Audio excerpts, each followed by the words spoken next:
Basic Pro je ideální kurz pro ty, kteří chtějí začít kariéru make-up artisty. Je kurz pro naprosté začátečníky, to znamená, pokud naprosto neovládáte žádné techniky a nevíte ani, co je štětec, ničeho se nebojte, tento kurz je přímo pro vás. Často Basic Pro volí i lidé, kteří mají make-up jenom jako koníček, že to nemají jako kariéru, ale chtějí to jenom tak zkusit, dozvědět si něco nového, vyčistit si hlavu.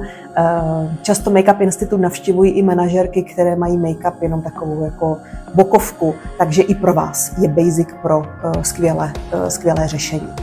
Je to 5 dnů a tento kurz se zaměřuje na naprosté základy. Věnujeme se dennímu a večernímu líčení, pracuje se jak vzájemně na sobě, tak na modelkách, které my zajišťujeme.